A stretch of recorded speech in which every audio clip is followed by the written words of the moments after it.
August 18, 2005. A deep cave near Brigham Young University in the state of Utah.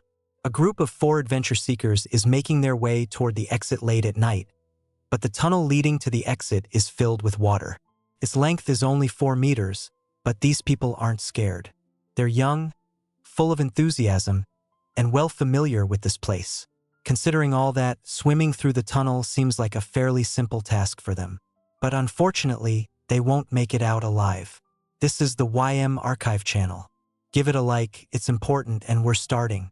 In 2005, 21-year-old Jennifer Galbraith had just finished her first year at Utah Valley State College, where she was studying philosophy. As the youngest of 4 siblings, she was always full of dreams and loved adventures. Her first year of studies was truly eventful and wonderful. She did photography, played bass guitar, and even participated in several modeling shows. Following her passions, Jennifer met a kindred spirit, a vocalist in the hardcore rock band Parallax and an extraordinarily talented artist named John Black Donner. 20-year-old John was from Provo and was in his 3rd year. He was also studying philosophy. Jennifer and John liked each other almost immediately. They started dating, and she joined his band Parallax. She also became friends with many other band members. However, their story would later be connected specifically with 3 more people: 28-year-old Kieran Scott, 18-year-old Ariel Singer, and 20-year-old Joseph Ferguson. All of them were band members. Besides music, they were bound by one more thing. They loved exploring unfamiliar places and were into hiking. So, at the beginning of 2005, Jennifer went into several caves in the surrounding areas to engage in spelunking. If anyone doesn't know what spelunking is, it's a type of adventure tourism that involves traveling through natural underground caves and overcoming various obstacles in them. Siphons, wells, with the use of various special equipment, scuba gear, carabiners, ropes, harnesses, and so on. In pictures, it looks like this, like that, and even like this. The paradise for claustrophobics from TikTok. That's it too. However, these trips weren't ideal. Sometimes Jennifer lost consciousness in the cave. Once she got lost. And here's the night of August 17, 2005. The group played a concert in a cafe, which went quite successfully. After that, Jack shared some interesting news with the group. In 2 days, he was going to write a review of their first album, which had finally been mixed. On the way home, they decided to stop for dinner. And that's when Jennifer threw a bold idea at her friends. She told them that during one of her previous expeditions, she had found an abandoned mine on Mount Y, located east of Brigham Young University. This mountain was known for the giant letter Y made by students in honor of the university, so it was quite popular among residents of the entire state. Although it wasn't a hotspot for cave tourists, it still wasn't a place for relaxed walks. To get to the goal, you had to overcome several obstacles. Entering the cave itself, you need to go through a tunnel that's half filled with water. Then, the entrance to another tunnel that's completely filled with water, and that entrance was a little more than a meter wide. That is, the caver had to dive and squeeze through. In that room, between the water and the sloping ceiling, you could catch your breath a bit. This space wasn't very large, it could fit up to 8 people, and they called it the Galuma Cave. At first glance, this whole adventure didn't seem extremely dangerous. Yes, swimming underwater, but only 4 meters, and then you can calmly catch your breath and return. That's what our heroes thought. But there was one catch. That very entrance to the underwater tunnel was quite small, about the width of a refrigerator door. This meant that only one person could swim into Galuma Cave at a time. And don't forget that the water came from an underground source, so it was simply icy. Plus, this water was terribly murky from debris. Even with a headlamp, visibility was practically zero. Accordingly, this led to a huge risk of disorientation and losing the exit underwater. And if someone accidentally stirred up the bottom of the tunnel, a thick layer of mud would instantly rise in the water like a dark, impenetrable cloud, swallowing up any remnants of the already poor visibility. This cave was popular, and before the kids arrived, there had already been tourists who, knowing about the dangers and problems of the tunnel, had strung a rope through it, securing it at both ends. By holding onto this rope, explorers could orient themselves in the murky water. However, when Jennifer had been here before, it didn't help her much. During her last visit, She got hypothermic and barely lost consciousness before the group managed to pull her to a safe place. However, this didn't scare the girl and she wanted to return there again, but now with her friends from the band. Over the dinner table, Jennifer convinced her friends to join her and check out the caves she was raving about. The other band members, just as adventure-loving as she was, eagerly accepted the invitation. During the conversation, they jokingly called this place the Cave of Death. They didn't yet know how bad a joke that was. And so, the evening of Wednesday, August 17th, smoothly transitions into the night of the 18th. Filled with excitement and anticipation, the group members, 5 in total, arrived at the entrance to the mine. It was around 3 a.m., and after spending an hour and a half exploring the area, at 4:30 they decide to start the descent. But then one of the friends, Joseph Ferguson, started saying he had an extremely bad premonition. Despite all the friends' attempts to support and calm the guy down, Joseph couldn't shake off the anxiety, so he decided to stay and wait at the tunnel entrance until they returned. He had no idea that this decision would turn out to be the best in his life. Jennifer and the team, crouching, made their way into the cave, lighting their path with flashlights. They began duck walking through a shallow stream, navigating turns until they reached a mark of 27 meters. There, they encountered a hole in the cave floor that led to that very scary tunnel with water and one guide rope. As we discussed earlier, the passage was so narrow that they had to submerge into the water one by one. Jennifer, already familiar with this cave and probably the most geared up for adventure, took the initiative. Grabbing the rope, she dove first into the murky water, and the others watched as she disappeared underwater. One by one, the other group members followed her, diving into the icy water and holding onto the rope. In the end, all of them ended up in that room, which would soon truly become their own cave of death. When they surfaced in the icy water, it dawned on them. They should have brought wetsuits to deal with the cold. But at that moment, nothing could be changed. The guys didn't attach much importance to it. After all, they weren't planning to stay there long. It was all planned as just another spontaneous adventure. Nothing more. They came in sandals and shorts, but just a few moments after they surfaced, there was a change in the air inside the cave. The space above their heads was barely 1 meter due to the constant presence of water. There was absolutely no air circulation here. Moreover, years of visits to this cave had depleted the oxygen supplies, replacing it with carbon dioxide. Add to that the fact that the limestone walls naturally produced carbon dioxide over time, and someone from a previous expedition had even left burning candles in the cave, which sucked up even more oxygen.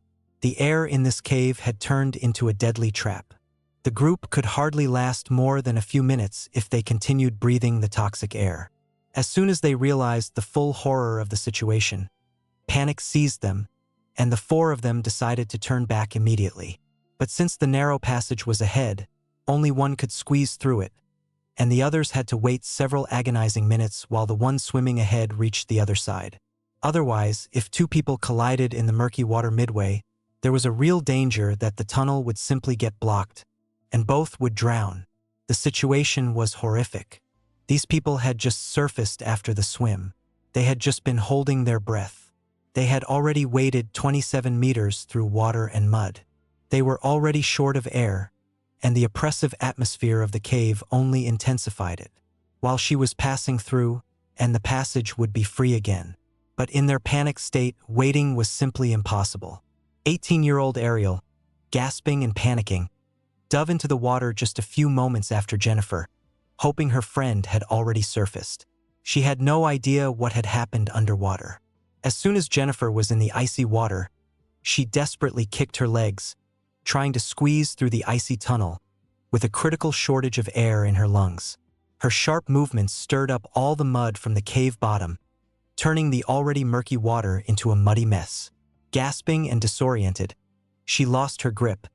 She let go of the guide rope and lost consciousness without reaching the exit opening. This blockage caused a similar event. At the moment when she tried to find the exit, she collided with her friend's body, which completely blocked her path to the exit. Despite attempts to squeeze through, the narrow, water-filled cave trapped her too. She also lost consciousness. In another situation, a person might have lasted a bit longer and probably even tried to swim back. But with empty lungs and such murky water, there was simply no chance of returning. The whole tragedy unfolded in a matter of minutes, too fast for anyone to react. Meanwhile, the two guys left in the cave had no idea what had happened to their girlfriends just a few meters away from them. Assuming the girls had already gotten out, John decided to dive into the water. But the path in the tunnel, only 4 meters long, was now blocked by two lifeless bodies in front of him. Unable to move further and lacking sufficient oxygen, John also lost consciousness, and following him was the last group member, Scott McDonald, who met the same fate. About 45 minutes after they all entered the cave, Ferguson, waiting outside, felt uneasy. He crouched and entered the cave after his friends to check if they were still there. He reached that very pool from which they should have emerged, but there were no signs of movement, no flashlights. Worried, he could have dived in to get his friends, and the same tragic fate might have awaited him. But fortunately, he made the right choice again.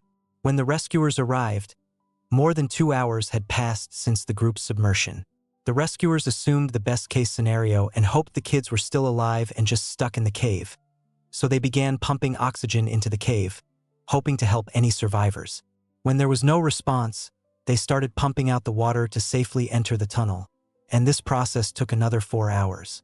When the water level was lowered, the rescuers entered the cave fully equipped with protective gear. Unfortunately, they found the drowned bodies of all 4 group members.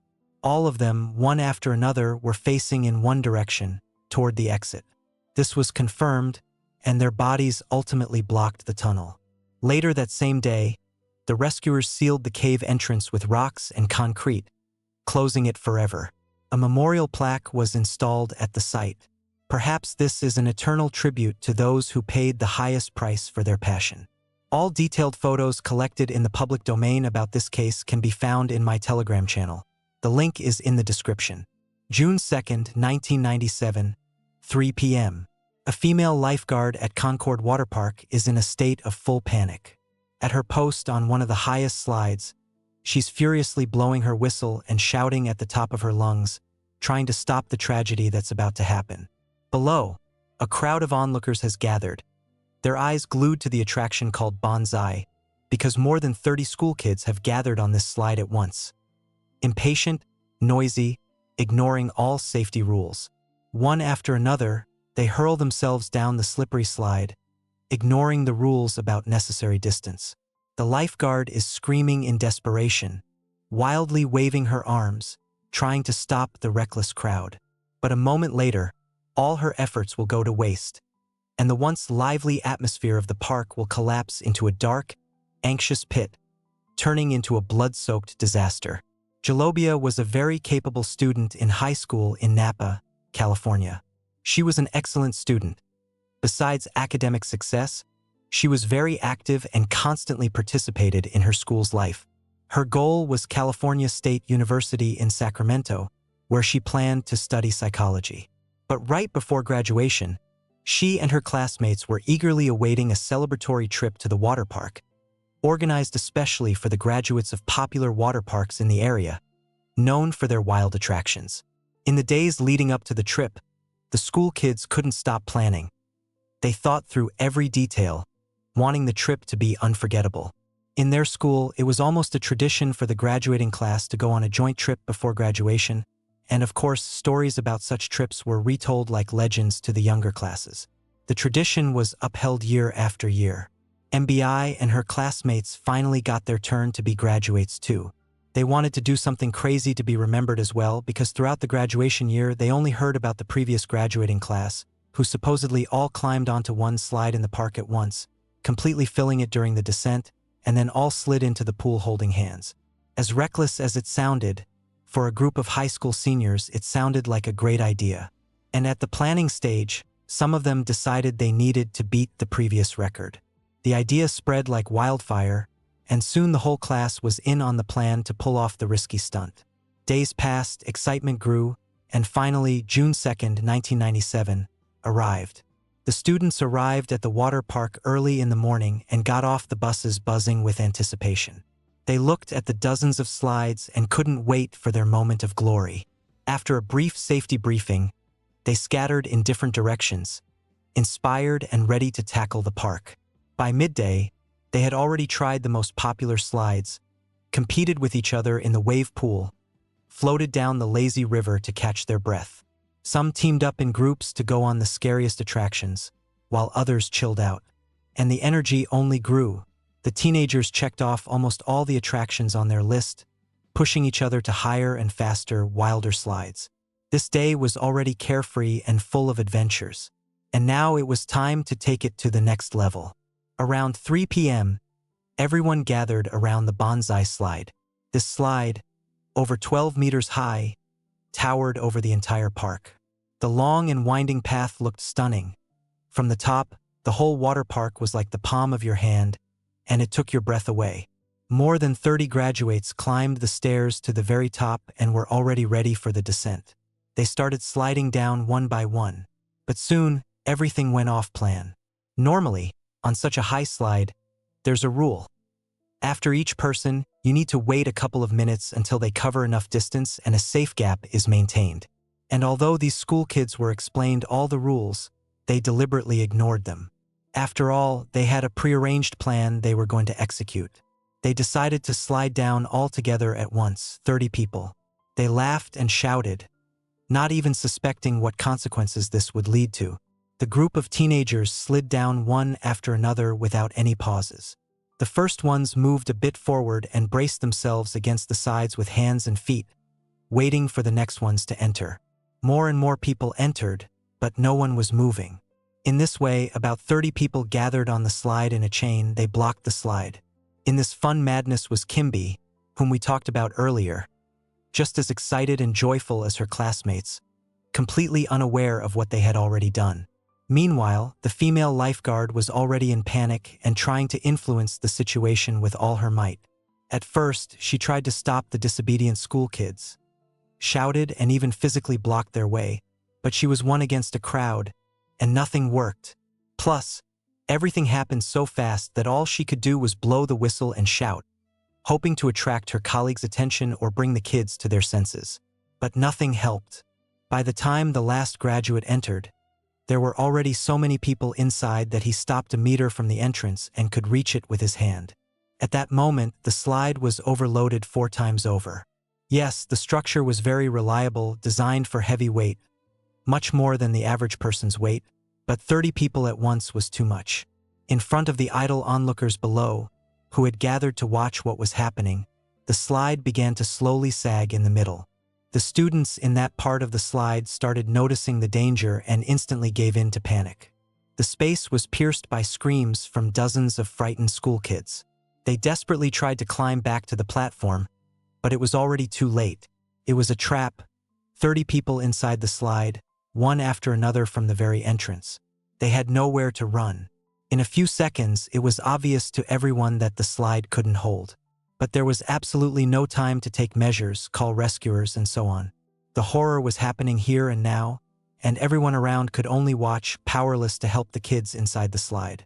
And then, at a height of 11 meters, the slide's surface cracked, and everyone inside flew down straight onto the asphalt. Even those who were a few meters from the platform couldn't climb back.